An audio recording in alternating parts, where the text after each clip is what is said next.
back with another tool for your toolkit and how to create your life.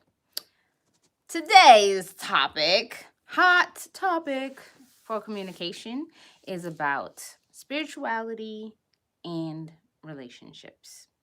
We want to be spiritual and we damn sure don't want to be by ourselves, right? Okay. So, one of the hot topic questions in HOC was about spirituality. How do I have this conversation with someone? Either some of you, I guess, are new to dating.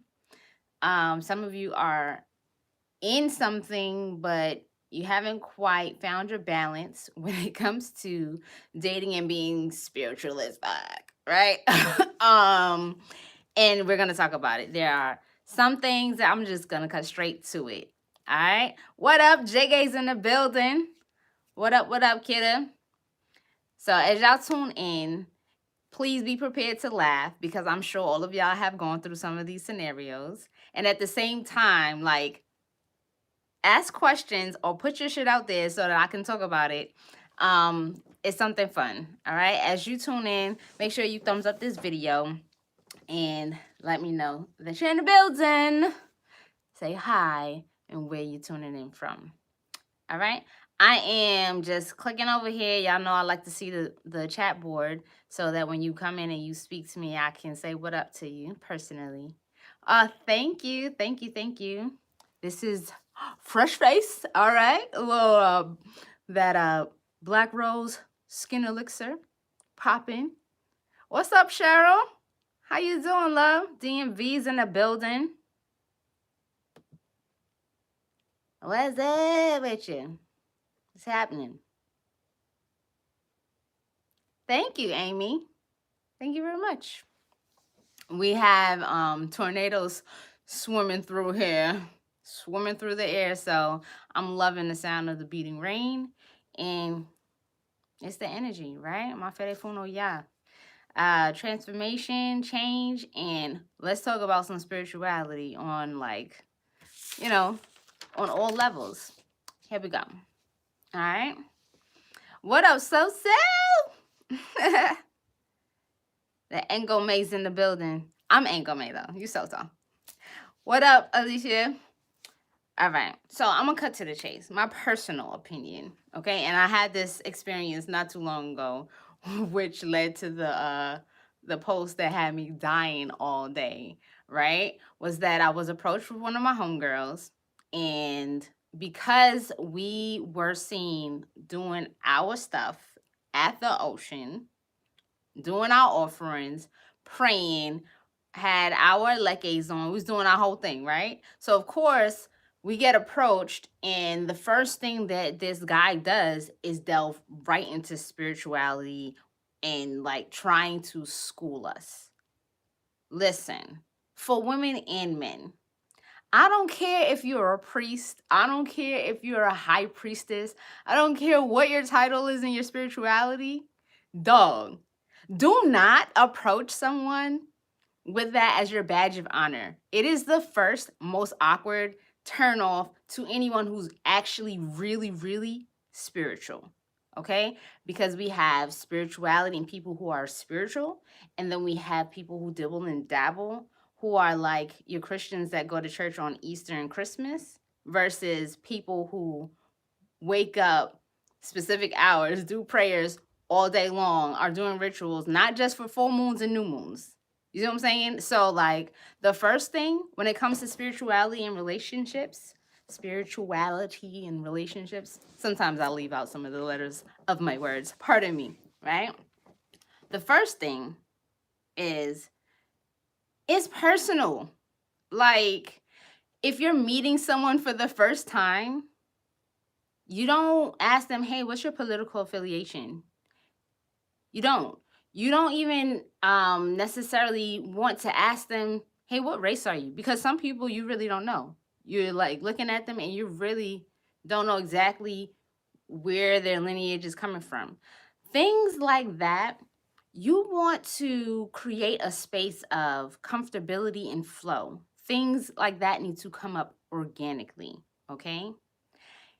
If you see, this is for the guys, right? If you see a woman in full hijab, it's okay to assume she's a Muslim, right? However, guess what she does not want to talk about the first time you open your mouth? She does not necessarily want to hear about your belief system. Like, say you're like, oh, she got on a hijab, like I'm on my deen, like I'm gonna talk to her about being a Muslim man. Just on some real shit, like she doesn't want to hear that first and foremost. It's obvious that that's what she's practicing, and there's way more depth to her practice that you may not know about or even are in harmony with just because you fit under the umbrella of the same religion. Okay? So let's start with that. Let's have respect for the things that are really, really personal. So upon meeting someone, the first rule, what does mother say? Even if it's obvious that they practice something, let it come up in conversation. You know, let it come up in natural conversation. Like they may mention while you're talking, and you ask them, oh, I'm having a good time. What do you have going on Saturday? And they go, oh, well, I have a ceremony to go to. Now, if they're blinged out with all of their beaded jewelry, which you don't know if they're lekes, you don't know if they bought them from the African Street Festival, you don't know if they're for Ifa, you don't know if they're for Lukumi, you don't know if they're for Apollo, you don't know anything, but you have some idea that they're practicing something, right? You go, oh, okay, cool. Is this a ceremony that's for anything like is it spiritual? Like you want to be like real cautious. Like, is it like a spiritual kind of ceremony, or is like someone getting married? Like, you can play dumb. Here is where I want you to play dumb, because the more you approach the situation as if you don't know too much, is the more the person may feel like they're not being judged really, and you're not like zoning in on that. And it's important to state that here, as I'll get into other stuff, right? But I'm saying it right up in the front, right? It's important to be that way in the beginning because, quite frankly, spirituality and this consciousness and looking and appearing like you know all of this stuff, right? It's popular, it's trendy, and it sometimes is done to call attention. And for those of you who are watching this channel, you're pretty much really, really dedicated to your spiritual growth. You see what I'm saying? So you don't necessarily even want to put out there automatically what you're into and how deep you're into it, because the person in front of you may feel inclined to impress you with a superficial level of knowledge, or with a fake sense of like they're down and they're really not. And that's where you find yourself in a rabbit hole of contention, okay? Because, of course, everyone shows up with their representative, all right? And if we can just agree that that's what people do naturally, and it is a natural way of creating a boundary, or setting up a level of security for your most personal parts of yourself, that's okay, right? That's okay. I think that's okay. Would you all agree that that's okay? Press one if you feel like that's okay. That's okay to show up and not spill it all.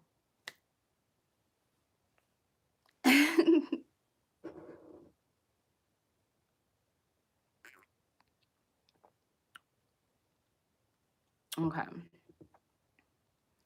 So, all in all, with all that being said, what I'm advising is when it comes to spirituality and relationships, I have 3 words for you. Take your time. All right? For those of you who have been in relationships in the past where spirituality is probably the reason why y'all could not work out, all right? or those of you coming from families that had a whole different doctrine than what you're believing in, so you kind of traumatized, right? And then you come across someone that seems to be on the same page and you want to jump in, you're like, oh yes, I have a partner in this.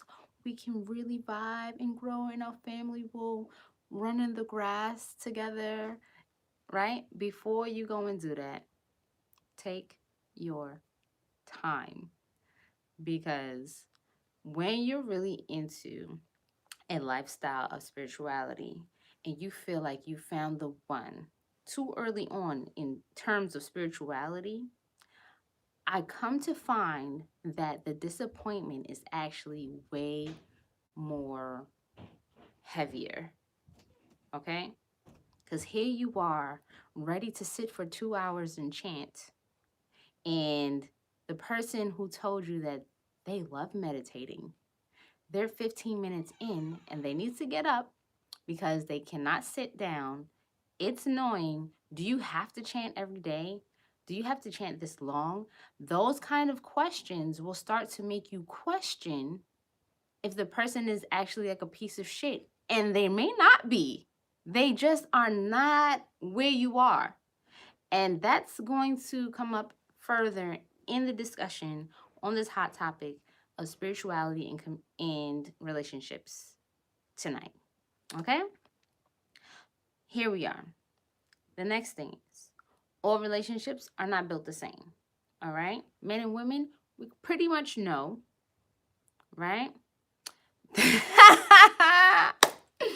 Yo, Cheryl, exactly. Behind your back, they like, yo, they crazy. I be sitting there, but on the real, I think like they in a cult. Or I think like this is mental illness. I don't think that they're really seeing anything. I don't see what they see. You know, all of that, you don't want that. Okay? You don't want that. Anyways, right?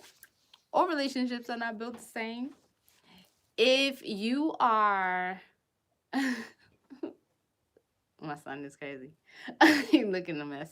Anyways, if you are a man or a woman or non-binary, whatever the hell you want to be, right? Um, and you're just looking for someone to just kick it with, you probably don't need to even discuss your spirituality. Like, there are other aspects to you that are on the surface level that you don't have to get into.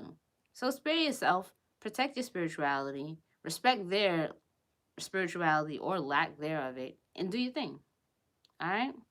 Now, if you're looking and you realize you're in a place in your life where I'm looking for something more serious, right? Give yourself a couple of dates to first see if you even like the person. You want to know if you like the person. Because even if they're as deep into whatever spiritual practice that you're in, it could be the same exact thing. That does not negate the fact that they are a human being with their own human characteristics that may be like not aligned with you, not aligned with your other values. So it wouldn't matter. You know, Christians marry Christians all the time and they're divorced like crazy all the time. And they did not become unified under the same God. They just didn't. They believe in the same God, but they are not characteristically matched to one another. And so that's why it's important to understand and respect the value of your spirituality and be able to create some type of separation between what you believe in practicing versus what the character of the individual tells you and how y'all get along. Because spirituality can be the same and not bring you closer together. Spirituality can be different, but the characters of the individuals who are playing in this movie we call life can make everything run smoothly. So bear that in mind, okay? I know that we love what we do spiritually, but the person as a whole is so dynamic that you want to remember that that is just a piece of the relationship. Okay? While it's very important when it comes to a serious relationship, it is just a piece. And you want to know the person outside of that. Okay? All right.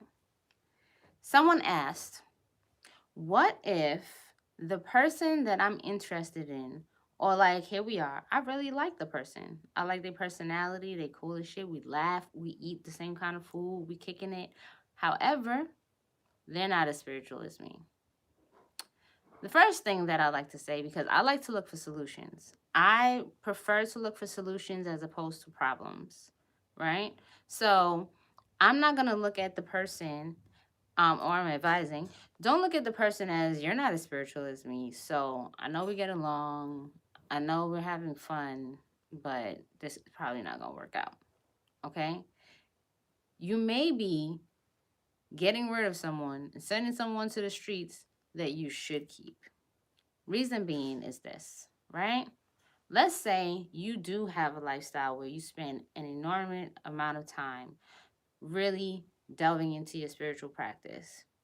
That requires a lot of flexibility. The person you're interested in, they may or may not be as fanatical, really, as you are about your spiritual practices. However, they do lead a life that has a certain level of structure that is a complement to the type of lifestyle that you would like to live in relationship to your spirituality.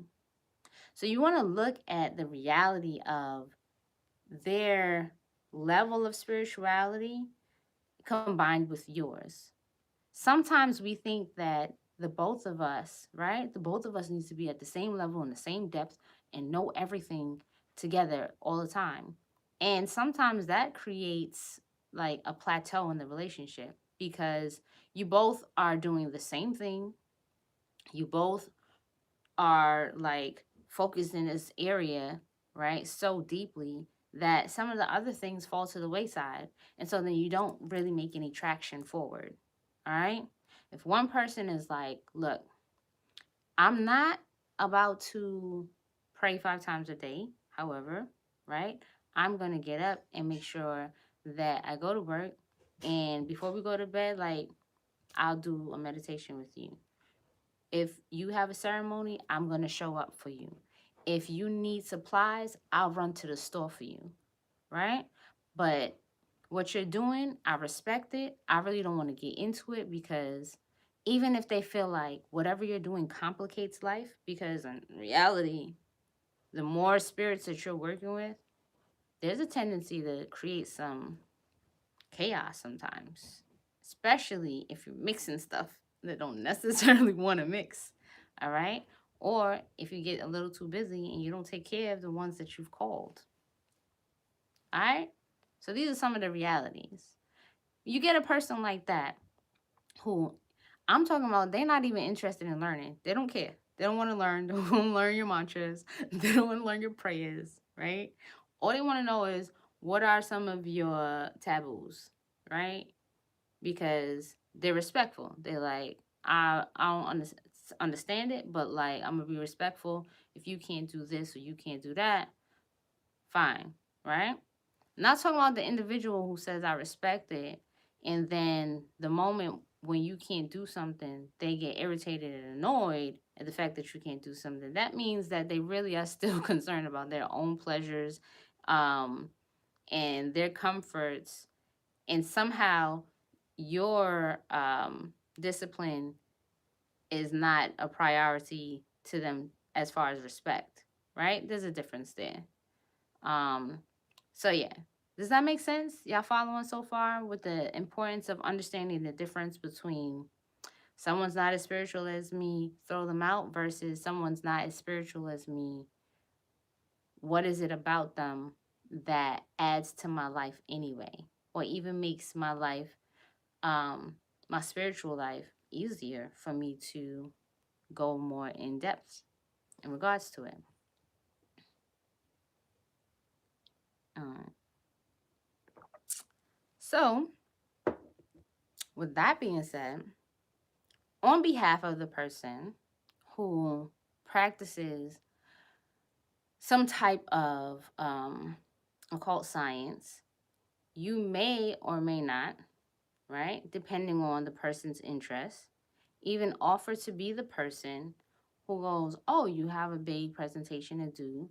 I'm gonna I'm gonna do a ritual to ensure its success." Right? If you have the person who's like, "I'm not interested in you doing any rituals on my behalf. If you want to, you can. If you don't, that's cool too." You have to learn how to not take certain things personally and respect the boundaries of your partner. Okay? Reason being is this. If you know that y'all not on the same page with that, it's like somebody who is a vegan. You live in a household where people eat other things other than what you eat, right? Respectfully, they're not gonna offer you the barbecue chicken, right? But respectfully, like you're not gonna offer rituals if they've already communicated, right? When you have this conversation and you recognize that they're not as interested in your spiritual practices, but they don't mind, right? Bring it up in a conversation the same. Although you don't practice any of the things that I practice, would it be offensive to you if I were to include some of the things, if I were to include you in my rituals? Okay? Because if you're that intimate, you want to know if this person is okay with you including them in some of your rituals. And if they're interested in you explaining it. There are two different types of people who are not involved. One, they want to understand, but they don't want to participate. Two, they have people who don't want to understand and they don't want to participate. And that comes down to a personal choice for you if you are looking for someone to practice with in your spirituality, or you feel complete and whole practicing on your own or with friends that are doing the same thing. Okay? That's a personal choice, and you need to know how you want to roll, how you want to flex. You know, some of you are loners but in relationships, and some of you like to just do everything with your partner. If you're the person that loves to do everything with your partner, that's not going to work for you, is it? Because no matter how whole you feel, right, there's something that you desire and it's missing. It's missing because you're settling, because it's something you really do desire. And unless you are really trying to get to the level of removing all your desires, which is a human condition, it's more so it's a dance between like desire and manifest. You know, that's a human condition. You can desire and suffer, or you can desire and know that it's yours and just keep living your life in flow. You feel me? All right, enough of that. What's up, y'all? Let me check the chat. What up, Emerald? Hey, Angie. Hey, 22. What's up, baby girl? Y'all are funny. Oh my, this is the exact narrative of how things unfolded for me. That's funny. Yeah, y'all. I know. It gets a little touchy feely out